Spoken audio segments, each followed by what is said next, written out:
Friends, I'm excited to jump into another episode of Supercharging Your Immune System because this is our number one line of defense. Whether it is physical, emotional, mental, we need a strengthened immune system to face all of the things that life throws at us. So I'm going to give you some quick and easy ways, and I'm excited to show you some new ways to do that today because these are things that you probably have not thought about, dealing with ice baths as well as breath work, and not just any type of breath work.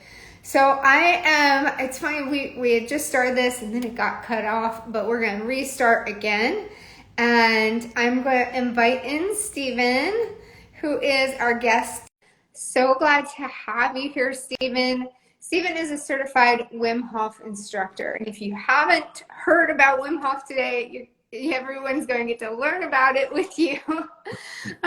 So welcome. Thanks for your patience. I'm sorry it cut out a minute ago there. Are we back? Yes, we're back. Okay. All right, cool. We're back. We'll start this again. In fact, let's just start with what is Wim Hof, and then why did you get into this work?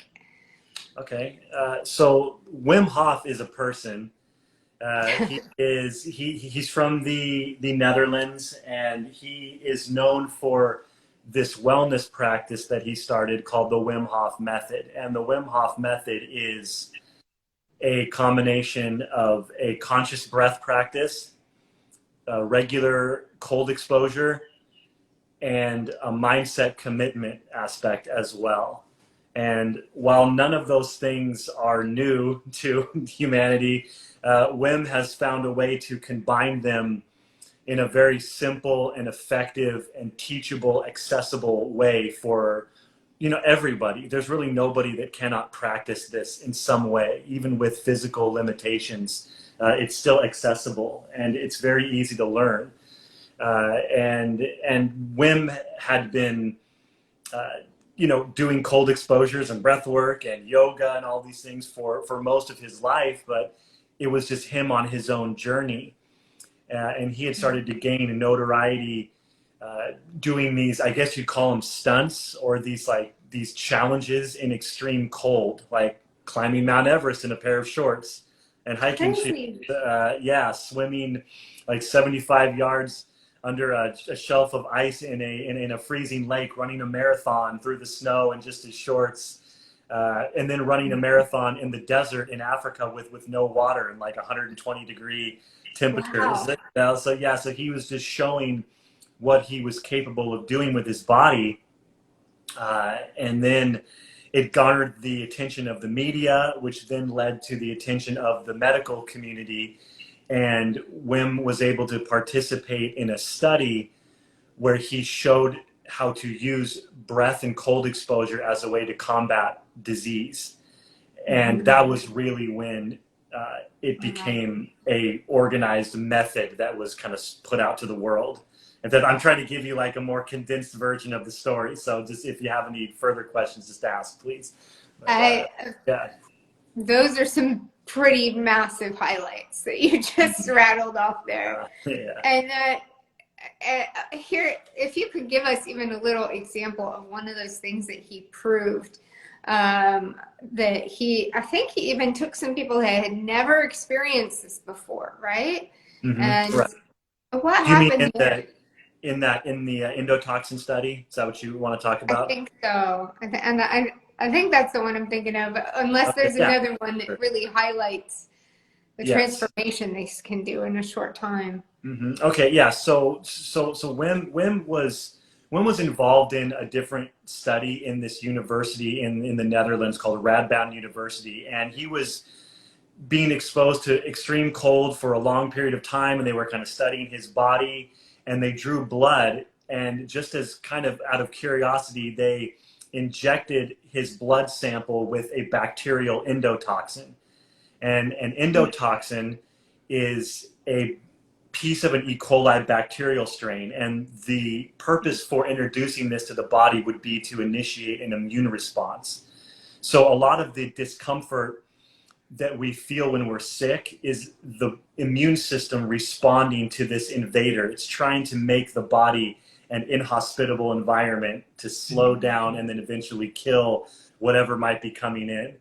So they introduced this endotoxin to his blood sample, and his blood just ate up this bacteria like really quickly. It just destroyed it.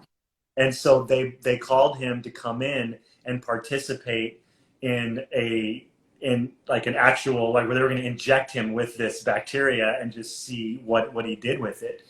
And so when a person gets injected with this endotoxin, they will experience fever, nausea, headache, chills, maybe vomiting, all of your classic flu symptoms. And it lasts, somewhere between 8 and 12 hours, I believe. Wow. And Wim received this injection, and he was able to kill the infection in like 30 minutes with no symptoms. And so they were like, wow, this has never been done before, and how is he doing this? So what he was doing was he was doing his breath work while he was under the influence of this shot. And what he had done beforehand to prepare was he was doing regular cold exposures. And both the breath work and the cold, I don't want to jump ahead too much, but both of those things are ways to induce a short dose of a short dose of acute stress to the body. And while we think stress is always a bad thing, stress is not always a bad thing. Stress in short doses will strengthen the body, while chronic long-term stress will start to break down and weaken the body. So Wim had been doing these cold exposures, and what happens when you do a cold exposure is it will boost slightly your white blood cell count, and that boost will last for 3 to 6 days after your cold exposure, after your ice bath. Wow. And so Wim had been priming his body and boosting his immune system by upping his white blood cell count through these cold exposures. And then while he was under the influence of the injection doing his breathing, which is in real time changing your body chemistry and also producing a massive amount of adrenaline. And adrenaline has anti-inflammatory proteins in it. And so he didn't know this is what he was doing, but he was leveraging a stress hormone, adrenaline, as a way to reduce and suppress that inflammatory response in the body without inhibiting the body's ability to fight off the infection. So that would have big ramifications for people that have autoimmune diseases, where they take a medication that really pumps the brakes on the immune system. But when they do that, they're compromising the immune system entirely. And so they have to be very careful to not get sick, and so it really can affect their life and their lifestyle. And so Wim was showing how he could fight off the infection, but reduce that horrible inflammatory response in our immune system without stopping the body's ability to fight the infection. So that was some of the big takeaways from that study. And then just after he did that study, they brought in a test group and a control group, and he trained, I think it was 20 people. He trained for like 4 days. It was 4 days of just cold exposures, hiking in the snow and minimal clothing, doing ice baths, doing the breathing practice. And those 20 people that he trained came into the university. They received the same endotoxin injection, and with 100% success, they were all able to do the same thing that Wim was able to do: kill the infection in less than half an hour with no symptoms. So it wasn't just something that Wim Hof, so it wasn't just Wim Hof being a freak of nature. Like, this was something that anybody seemed could be capable of doing with just a little bit of training and understanding of how the body works. So that is huge. And I can actually get you the reference for that study, just so it's out there for people to find it. So, I was just going to ask for that, because everybody loves some good science. Like, show me the study. Absolutely. But that is huge to know that we have access in and through our natural bodies to extremely boost our immune system and our body's ability to respond to yes, colds, viruses, invaders, anything that would come at us. This is huge. So Awesome. So we'll circle back to both the breath Okay. work and the ice baths. But I'd Mhm. like to also hear, where were you before you found this work, and what has it meant to you? How has this changed your life personally? Wow. Well, it's definitely changed the whole direction of my life, especially since COVID. But I found the Wim Hof method about 6 years ago. At the time, I was working as a barber and owning a barber shop, and I was about 2 years removed from a 13-year career in law enforcement. I was a sheriff's deputy for the Salt Lake County Sheriff's Office in Utah. I had left that career and became a barber.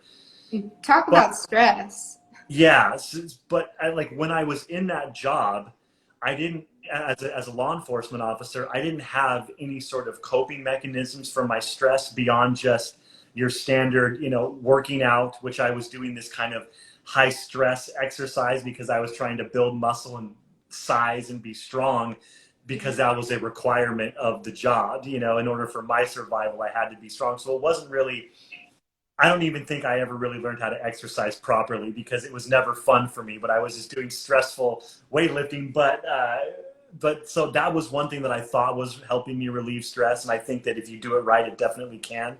And then I was on antidepressants. That was my other coping mechanism.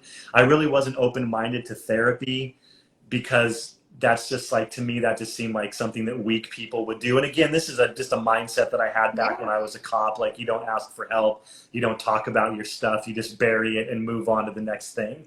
And so I carried all of that 13 years of trauma and these like crazy things that I saw and did. I carried that with me into this new career as a barber, where it was just in my body, and Yeah. and I wasn't well at the time. When I found the Wim Hof method, even though I was gone from barbering, I was still on antidepressants. I weighed about 230 pounds. Mhm. I had high cholesterol, high Mhm. blood pressure. I had low testosterone, which is huge for a man's like mood, and well, anybody in Yeah. general, just hormones like testosterone, estrogen, things like that, very important. Yeah. Yeah, I was not in a good way, and I had no coping mechanisms. Also, I had just gone through a divorce, and my kids and their mom had moved from Utah to Tennessee, Mhm. and I stayed in Utah to run my business. And so I'm finding myself in this place where uh, I was very depressed. I was sad. I had kind of lost touch with my purpose as a man. Not being a dad on a regular basis anymore. Like I was just like I was struggling to deal with that, with all of that, and like I just felt like I needed some kind of a win. Like I needed some way to take back some control in my life. Yeah. And I know that so many of us feel like that right now in what we are going through. And so what life kind of taught me through finding the Wim Hof method, and also like things like meditation and yoga and healthy exercise, was that we can come back to the body to find some control in a world Mhm. where we have no control over what's going on around us. I mean, we Yeah. can also surrender, obviously, and just accept that there's lots of things that we can't control. That is Yeah. that is an option as well, and I definitely had to do that. But my body was the one thing that I had any real choice over, and it was something that I could change. And so I heard about the Wim Hof method on a podcast. I got on YouTube and I looked this guy up. I watched a documentary done by Vice News. It is amazing. It's still out there floating around on YouTube if anybody wants to check it out. I watched that. I got inspired. I, I tried the breathing just from like a free thing I found on YouTube, and then I took a cold shower. Uh-huh. And it was in wintertime in Utah. And the way that I felt after taking this cold shower, it was incredible. I was driving to work, like an hour later, still just like elated and laughing, going like, I cannot believe how good I feel right now. Like, what is this magical thing, And like, who is this Wim Hof guy? And so I ended up buying his online program, and it was a Mhm. 10-week course. I did the 10-week course and I continued it for a year.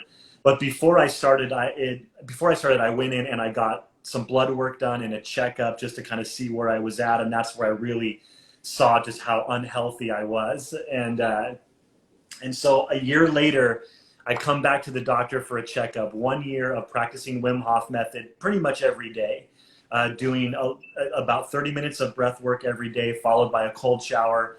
And then I was doing like a cold exposure, kind of like, I didn't have access to an ice bath at first, but I started putting like just some ice cubes in my bathtub, where I couldn't do like a like full immersion, but that was a little more intense than the shower. And then that led me to go down to like the local reservoir by my house that was freezing over, and I started to do like cold dips. And at first I didn't really know what I was doing, and I probably stayed in for too long a few times and kind of put myself into a little bit of danger, but I made it through. Yeah. And I just fell more and more in love with this practice, and I started to feel energy, and I started to feel control, and my mood started to change, and I stopped getting sick. Like I used to get seasonal allergies, but also like sinus infections and sore throats and, colds and all this stuff. It all just went away. It stopped happening. And a year later, I went back to the doctor for another checkup, and I was down 60 pounds. I had been able to get off of my antidepressant and just use just this practice as a way to manage my stress and anxiety. I didn't need a pill anymore. I stopped getting sick. I raised my testosterone 600 points. Wow. My high cholesterol was back to normal, and my blood pressure was perfect, and it's stayed that way ever since. So big, huge changes. And it wasn't just Wim Hof. Like I also started doing yoga, and I changed my diet, and but it was the Wim Hof method that was like the hand that like reached down into this hole that I was in and like started to pull me out. Yeah. It gave me hope.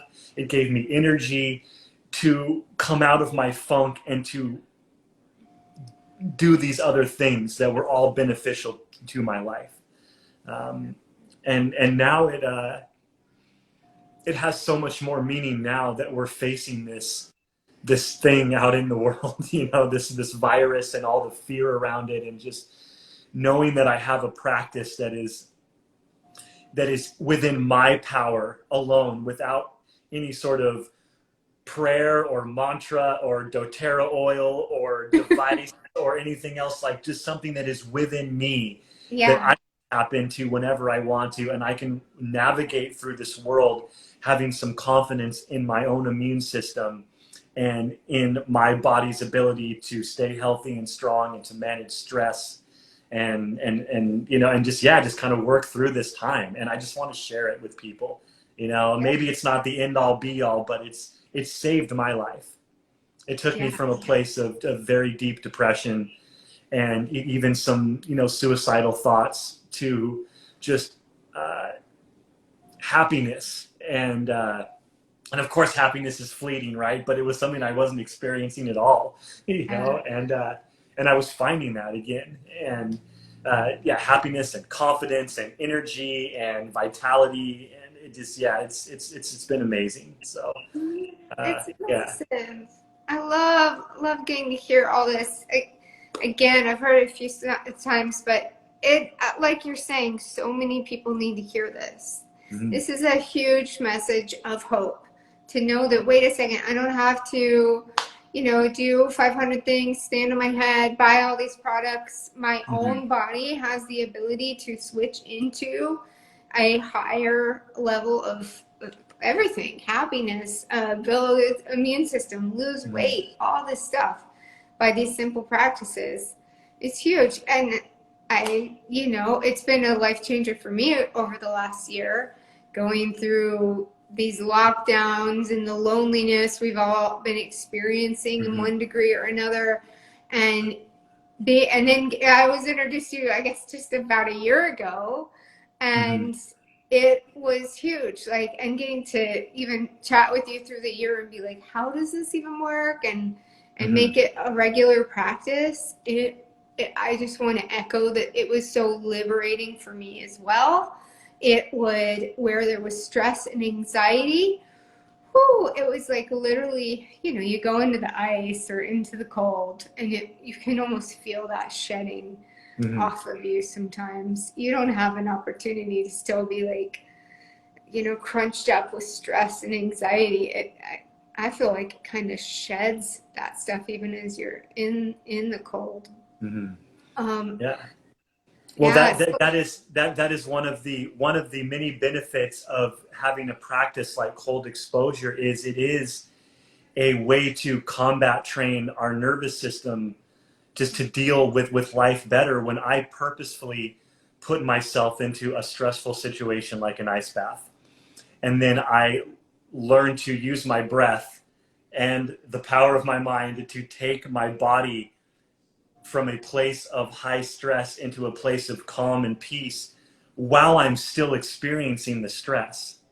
Yeah. And like it seems like the language that we use in life is, that like, well, once the holidays are over, then I'll be okay. Like once I get this job, then I'll be able to relax. Once COVID is over, then then we'll all be okay again. Well, like, no, like we don't ever know when life is going to end the stimulus, right? So what can I do in the moment to take back some control and at least make the stress or the situation something that I can deal with and thrive through, while it's happening, because I don't know when it's going to end. And so like we're actually using stress as a way to decrease and control stress within the body. So that's what we're doing. One of the things we're doing in an ice bath is we're not only training the mind, but we're training the body to go up into acute stress and then come back down out of it quickly and not stay in that thing that we call chronic stress, which is where we start to break down our bodies and get weaker.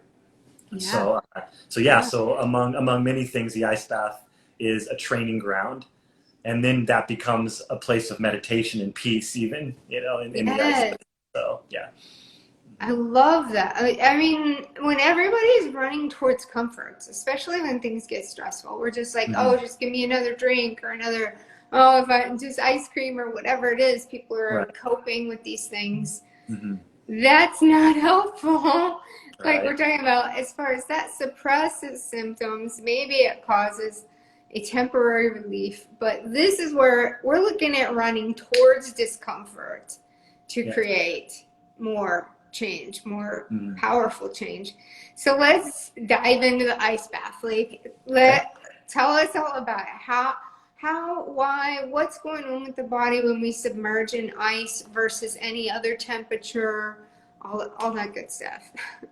Okay, so when we experience a drastic temperature change, like going from, a room and we're in like a comfortable temperature, 72 degrees or whatever, or outside when it's warm, and then we go directly into an ice bath, water is 30 times more conductive than air.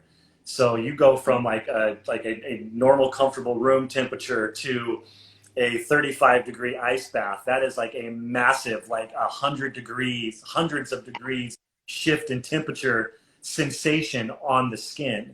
And that's going to put you into a stress response. Initially, the heart rate might go up a little bit, blood pressure is going to go up, and you're going to possibly lose control of your breath. A lot of people describe like the cold as being this thing that takes your breath away. Yes. What also happens is you release adrenaline.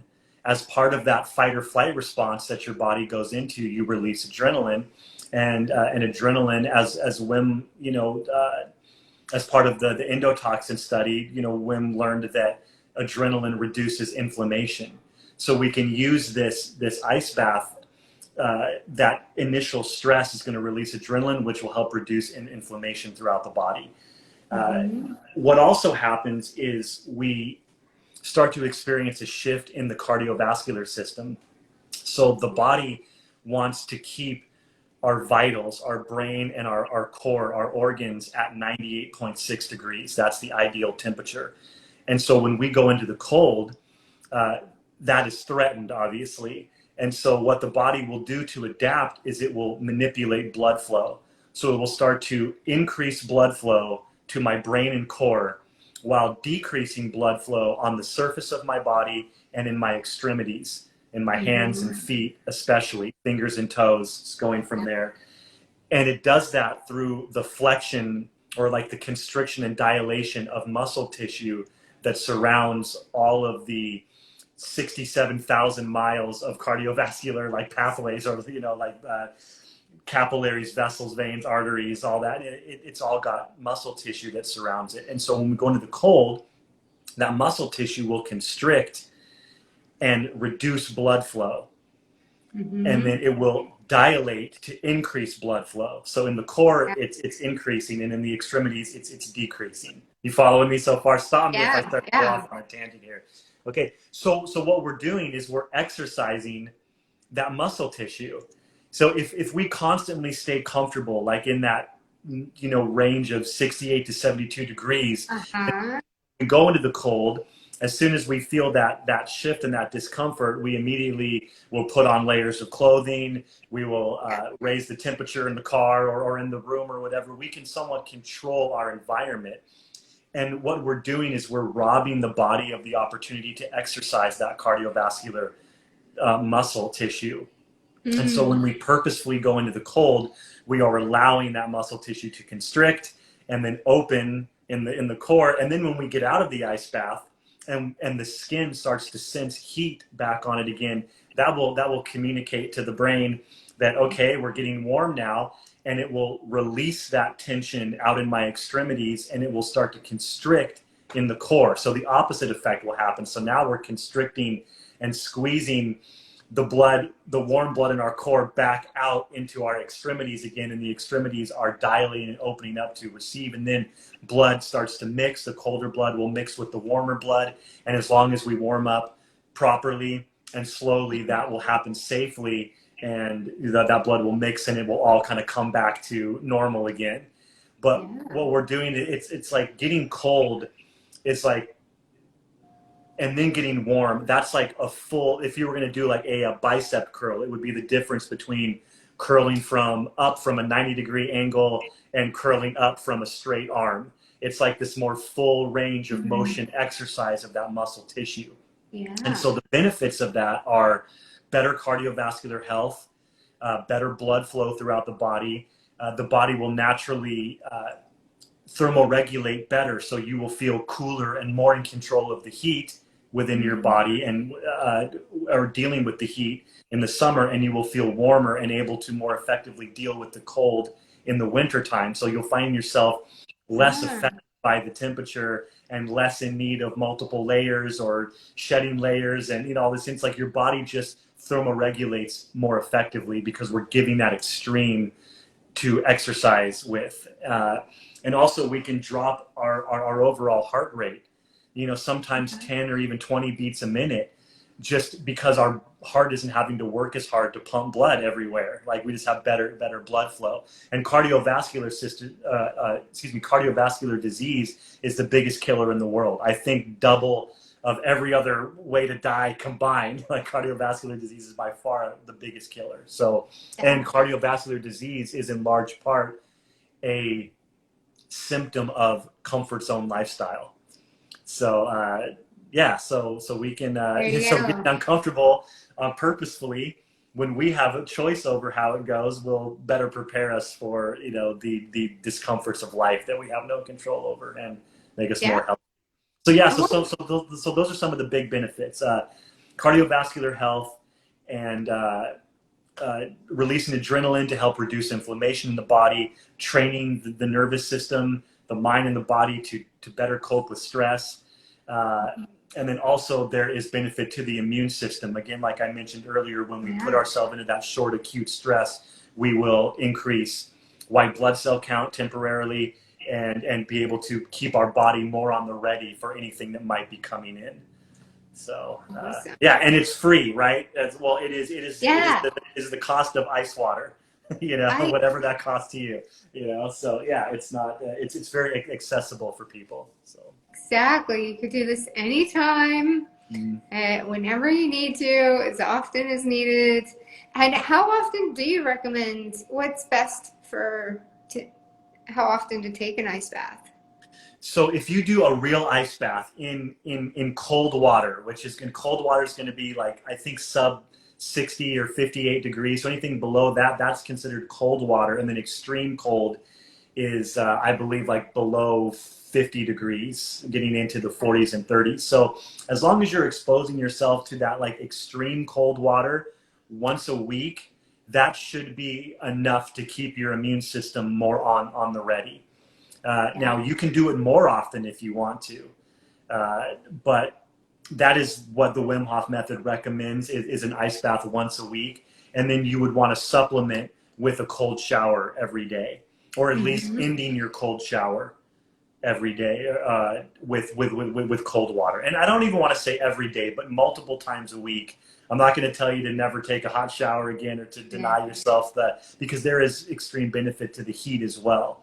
Especially taking a warm shower before bed is going to help you sleep a lot better. And then taking a cold shower in the morning when you can get that little adrenaline release, and that little bit of shock to the body, that's going to give you energy and alertness and awareness for your day. So but you can always take a warm shower and then end it cold. But yeah, you want to be doing cold exposures as many days a week as you can handle. I'm not going to tell somebody to do it a certain amount of times because everybody's nervous system is different, and you want to make this practice yours. So, but once a week of a good ice bath should keep the immune system on the ready all the time. And how do you breathe when you're in the ice bath? Because last time I started to hyperventilate, and that's it had common. just been a while since I've been in the ice, and I was doing something wrong. How should we be breathing when we're in the ice?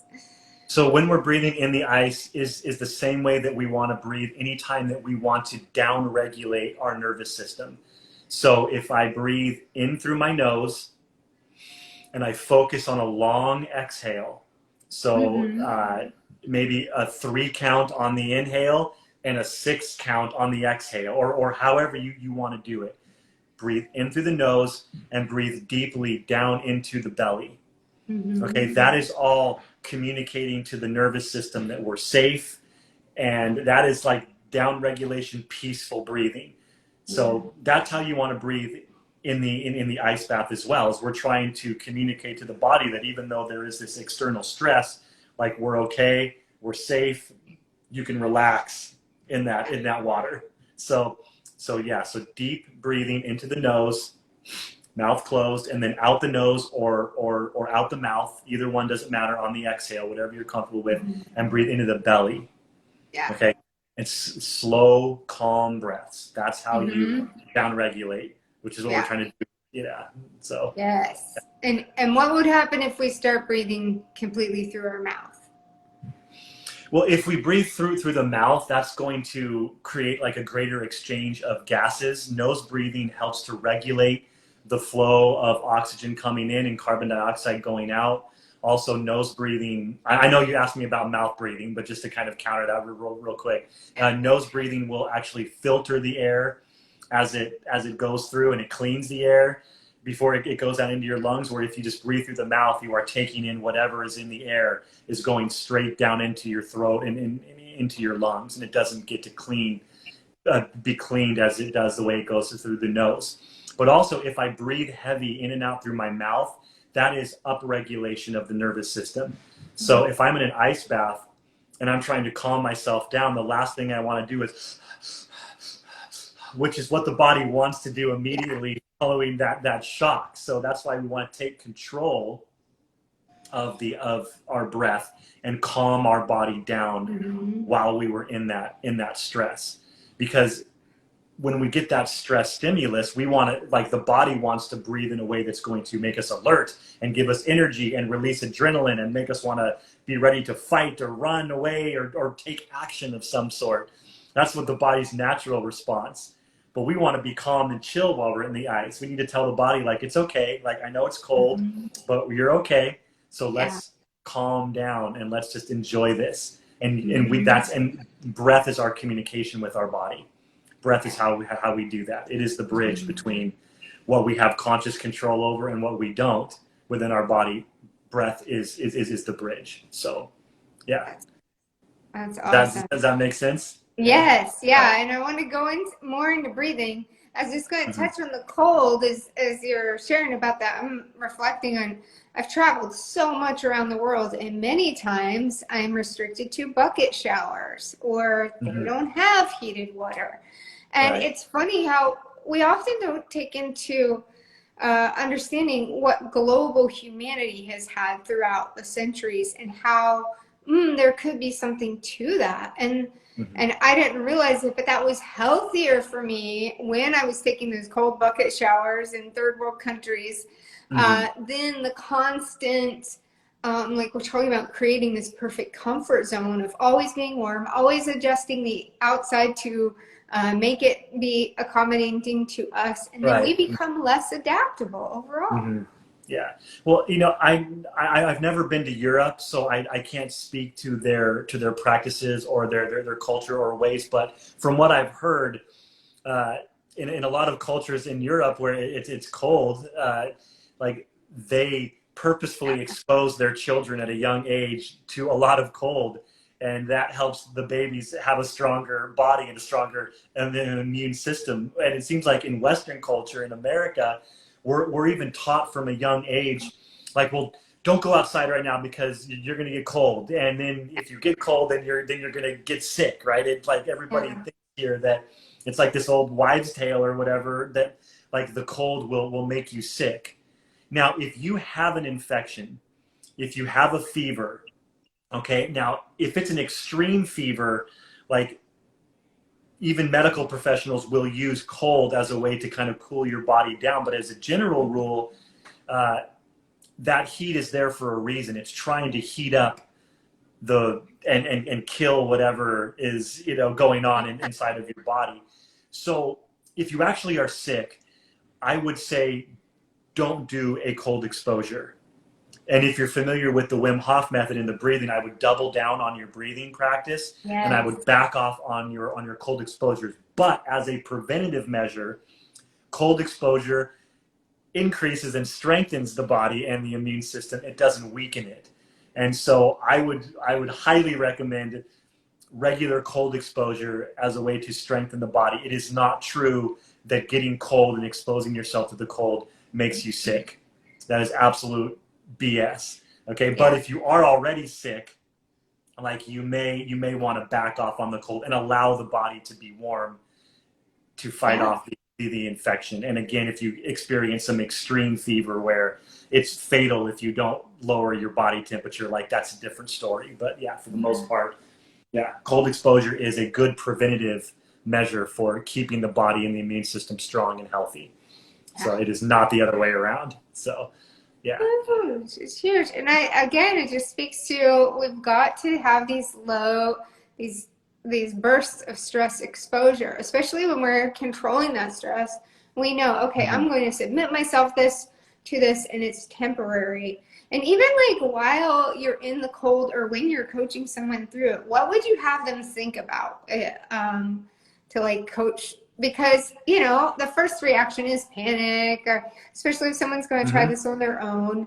What do they need to be thinking about while they experience it? That is the really beautiful part about the ice bath is you don't think about anything. There is no thing that you have to think about or that you have to do other than just the next breath. That's Yeah. it. When I coach somebody through an ice bath, I try to remind them that what they're experiencing is just a sensation, that there is no danger, and Yeah. that they need to just trust, or that they should. I don't like to tell people what they need to do, but I advise them to trust their body, and that what they are experiencing and feeling is their body doing what hundreds of thousands of years of evolution and DNA know how to do, which is survive and adapt to the environment. And so to just get out of the way and let the body do its thing. Don't try to tell it what to do. Just get out of here and just focus on the breath. That's all you have to do. There is no magical meditation or mantra or thought process with an ice bath. It's just getting out of the way of the body, trusting it, and breathing. That's Yeah. it. Take control of your breath in through the nose, into the belly. Nice long exhale. That's all. If there's anything to think about, it's just that. That's it. Mm-hmm. So yeah. Mm-hmm. And just Holding that space. I think Yeah. a good time to start maybe could be like 30 seconds, right? Or then working up. Is 2 minutes kind of optimal, or does it matter how long? So, oh yeah, it definitely matters. So, if are you talking about ice bath in particular? Yeah, like how long you should, and then we'll jump to breath because I love Okay. these are in So, tandem. I would recommend, like, if you're not under the guidance of an instructor like myself, like, I would never do an ice bath alone. And if you're going to do it, I would only stay in for, um, again, if without an instructor there, without somebody that knows what they're doing, that can keep an eye on you and help you through it, I would say a maximum of like maybe 30 seconds, and then get out and let yourself warm up a little bit, and then get back in and maybe try to stay a little longer, or the next time you do an ice bath, try to stay a little bit longer. And it's the same thing with the cold shower. You can use a cold shower as a way to kind of prep yourself for an ice bath. So if you're new to cold exposures, I wouldn't Mhm. even start with an ice bath. I would Yeah. just start by turning the water cold in your shower. Okay, put your hands in first, and then your feet, and then kind of let your arms get into it, and then your legs, and then let it kind of hit your chest and your back, and then eventually, if you want to, you don't have to, but you can let it hit your face and head. It's actually really good for you. Cold water is really good for the scalp and for the skin. And Mm. so, like, if you end a shower cold, that helps your skin from like not drying out and stuff. It's actually really good, and for like toning and tightening of the skin as well. But anyway, yeah. So gradual exposure to the cold. Mhm. Okay, so start off 30 seconds, kind of get that feeling, and then the next time go for 45 seconds or a minute and work your way up. Now, the longer you stay in the cold, especially with an ice bath. Now, let's get back to ice bath. Yeah. Excuse me. The longer you stay in, the colder that blood in your extremities, that where the blood flow is restricted, that blood is gonna get colder and colder, and so warming up becomes very, very important. You do not want to go directly from cold into a bunch of heat, because Mhm. that will communicate to the body that we're now warm, and all of that cold blood in the extremities will just, like, that muscle tissue will relax, and all that cold blood will flow back into your core, and it will mix with your core blood, and it will drop your core temperature. So with conditioning, that happens less and less, and then you become like Wim Hof, where he can stay in freezing ice water for 2 hours and maintain his core temperature. That doesn't happen immediately. That's something that you build up to slowly. So I would take it, like there was recently a video of like Joe Rogan doing like his first ice bath, and he like jumps in and stays in for like 20 minutes, and he's shivering uncontrollably. Like, I love Joe, but like that's not the way you want to do that Yeah. process. You want to start out with very, like, quick, and just kind Mhm. of build your way up. Do not Yeah. go past what your body has earned. And that was a mistake that I made many times when Yeah. I was just starting Wim Hof, where I was like, I would get in the ice water, I feel like, oh yeah, dude, I feel great, I could just stay here. So I would stay for like 20 minutes, and then I would get out, and I would have these like uncontrollable shivers for like an hour afterwards, and that's called after drop. So that's like kind of early Mhm. stage hypothermia, and so we want to avoid that, Yeah. so yeah, so just start with cold showers, build your way up, okay, and then try the ice bath. And then again, as you get more experience with it, you can mix with the ratio of like pounds of ice versus gallons of water, and you can just Mm. make the water colder and colder to the point where, like, it's basically just above freezing, and you're able to stay in there for several minutes, and you don't shiver. Your body feels strong in that space. Your mind is strong and confident, and you just build it over Mhm. time. So Yeah. yeah.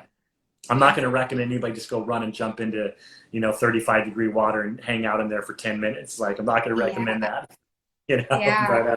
but when you're And, with an and instructor, we can play in that world a little bit more. yeah. And how I eased into it was with the seasons. And I know a lot of Northern Europeans will swim all year round, and that Mm-hmm. is very, very healthy. I did not understand it until this last year, Mm-hmm. how amazing it can be to go with the rhythms of the seasons versus Mm-hmm. just switching our environments to keep us at this neutral comfort place.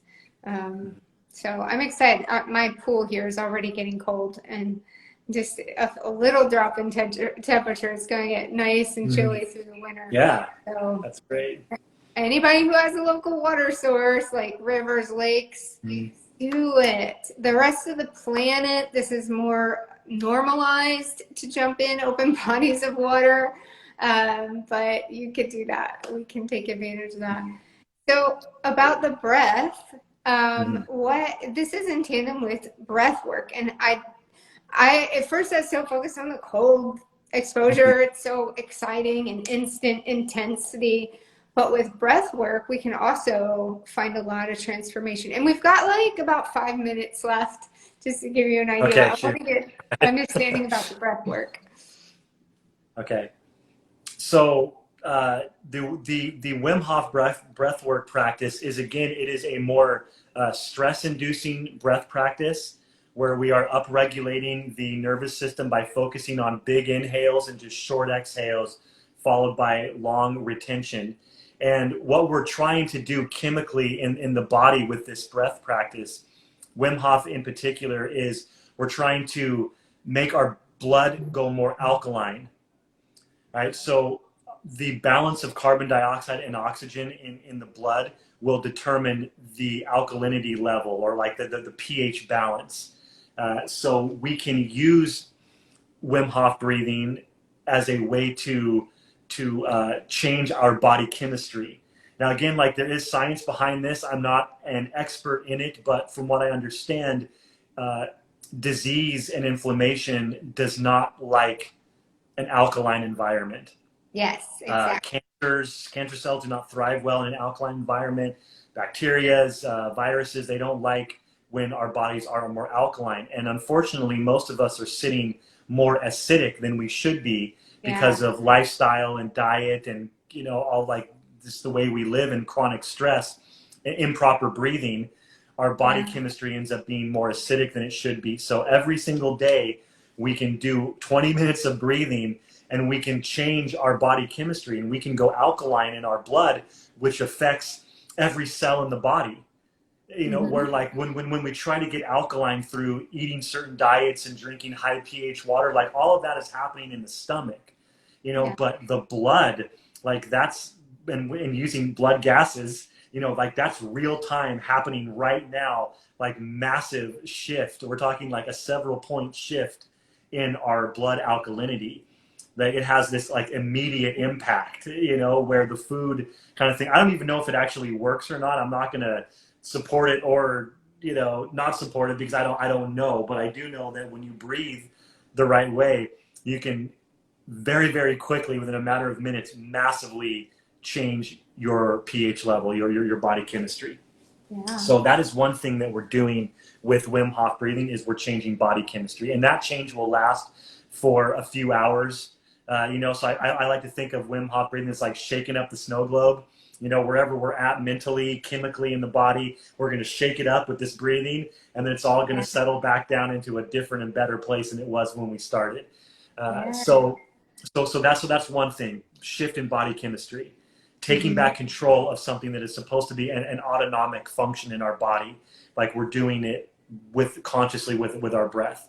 And then we're also, when I do big, heavy mouth breaths and I'm like almost hyperventilating in a way, in a controlled way, I am putting myself into fight or flight. Now, again, my mind is calm, but my body doesn't know the difference between, a real stress in life or when I'm just thinking myself into stress. The body's going to respond, right? So if I breathe like rapidly and big, heavy inhales, I'm upregulating my system. I'm going into fight or flight, and I'm going to release adrenaline.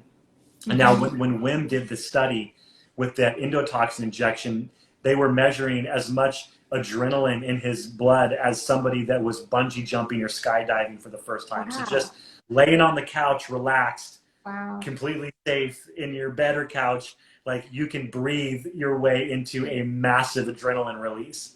And that adrenaline will not only give you focus and energy, but again, it's going to reduce inflammation in the body. So outside of the need for an anti-inflammatory medication. And I'm not saying that there isn't a place for those, but they're highly overused and over relied upon. Yeah. We can reduce inflammation just through our breath throughout our entire body, by doing this type of breathing. So upregulation in the nervous system, changing body chemistry, releasing adrenaline, those are all things that we're doing with this breath work. But you will notice, like, as you go throughout the course of this breathing, and the way Wim Hof breathing works is we kind of do this controlled loading of oxygen, which is really depletion of carbon dioxide, and then we go into this long breath retention. So we're going from like stress breathing into like and then holding for as long as we can on the bottom, right? Holding on the exhale. And so because of this heavy breathing, we might deplete enough carbon dioxide from our system that it takes 2 or 3 or 4 minutes before we feel like we need to breathe. So you could sit in basically a state of complete stillness, where you're so still that you're not even breathing, and your body is just using up the oxygen that is stored in your blood throughout the course of that several minutes that you're going without a breath. And the way that I like to think of it is like, in that moment, I am so complete, I am so whole in my body that I don't even need to breathe. And my body has everything that it needs. It's just like fat storage on the body. You can fast and go without food for a long period of time because you have storage on the body, right? When we hyperventilate, we're actually loading the blood with oxygen, but we're depriving the tissues of oxygen because of the lack of carbon dioxide. And that's something that I explain more in a workshop. So when I go into this long phase of not breathing at all, my body is just grabbing oxygen molecules out of my bloodstream, and it's complete and it's whole. And even though my blood oxygen level might be dropping to 80, 70, 60, 50, 40, even 30% before I finally feel a need to breathe, I feel great. My body has everything that it needs in that moment. So that's kind of what we're doing. We're taking our nervous system and our body chemistry and everything on this kind of roller coaster ride with the Wim Hof breathing. And when we're completed, we're in a completely different headspace. We're calm, we're at peace, but we have energy in the body. We have a more balanced body chemistry. We have less inflammation and pain in the body. And it's just a beautiful, simple practice that doesn't take very long. And it's yours whenever you want it, except when you're driving or in water. You don't want to be doing Wim Hof breathing in particular while you're, standing or in a shower or in the water at all, because any type of breathing like that, Wim Hof or otherwise, can cause you to pass out. So you don't want to pass out, so, and if you do pass out, you want to be in a safe place to do so. So like lying down somewhere on the floor or the couch or the bed, you do your Wim Hof breathing. But my point is, you can do it safely, comfortably, in a space that's right for you, and it takes about 20 minutes to make a massive impact on your body that you just can't get other ways, and it's yours. So So, and I'm thinking, that was breath work in 5 minutes right there. So I know, and we need to do a whole other one. If maybe you could lead us through it, like do a mini, like do one breath round, and like showing or sharing a bit of that sometime would be awesome. But I'm sorry, we've got to wrap up at the end of the hour here. But real quick, how can people connect to you? I'm of course going to tag you in this. Ice Life Tennessee is your Instagram handle. But do you have some stuff coming up this month? Yeah, I do. So I have a workshop down. Well, first of all, you can get me here on Instagram. You can also email me at icelifetennessee@gmail.com, all lowercase, all one word. And then I also have an instructor page on the wimhofmethod.com website, which is a great place to go for just information about the Wim Hof Method, instructional videos. A lot of the science that we've talked about is all there with studies to back it up that you can look into right there on the website. And then there's also a page for local instructors. And so this month, I'm trying to book some events that people can access signing up for through the Wim Hof Method website, but I haven't done that yet. So for now, you just want to hit me on Instagram or just email me, and I can get you signed up for any of my upcoming workshops. I have one in Cool Springs that I'm collaborating with Pure Sweat and Float. In Cool Springs, I'll be doing a workshop. It'll be outdoors, so anybody that's hesitant about breathing indoors with other people, they can come to this one where we can spread out a little more on a grassy area. It'll be one of my standard Wim Hof workshops that covers the science, a guided breath session, and that's accompanied by my good friend James Cloutier of Alchemy of Sound. He does live music for some of my workshops. There will be a full immersion ice bath experience and a warm up and some light food. That's on September 18th at 10 a.m. in Cool Springs. And then I have another workshop in Old Hickory on the 25th. And that's another like a 3 to 4 hour full workshop that covers everything. I also have another workshop in Nashville on the 10th of October that I'm joining up with Massage of Nashville. And then my soonest thing that I have is just a Wim Hof breath only class. And that is on the 15th of this month at 6 p.m. I believe. It's either 6 or 6:30. I should know this, but I've already posted it on Instagram. You got a lot going on. But yeah, but that'll be just doing like a little bit of science and explanation of the breath practice. I teach you the basic Wim Hof breathing, and then I guide you through like about a 40-minute breath session. And then we kind of circle up and talk about it afterwards. And it provides an opportunity for people to just kind of share their experience and, you know, how it impacted them and answer any questions. So that'll be about an hour to an hour and a half long class on the 15th. And you guys can sign up for that like with me just through Instagram or email. So and yeah, it is awesome. So. For anybody who hasn't experienced it yet, y'all have got to get to one of his workshops. You will be so grateful. And it's a forever change. Like, your body will always remember this experience. And like we're talking about, this is a takeaway for a life practice. So thank you so much, Steven. I really appreciate you sharing this amazing and good news, because we need as many techniques to help boost our immune system, lower stress, bring more balance overall, and this is huge. So thank you. Thanks for having me. Thanks for letting me be a part of this forum. And I noticed people left comments and stuff. Like, I don't really know how to respond when I'm talking on this thing. I don't know how that works, but I love you guys. Thank you. So yeah. Thank you, Julie, very much. I You're love you, welcome. and I'm thankful for your friendship and just you sharing, allowing me to be seen through your platform. So I appreciate it. You bet. And we'll look at doing another one, because I think it'd be awesome if we could do some breath work here. Yeah, so, sounds good. I'd be honored. You have an awesome day. And yeah, you as well. Bye, everybody. Thank you, guys. Bye.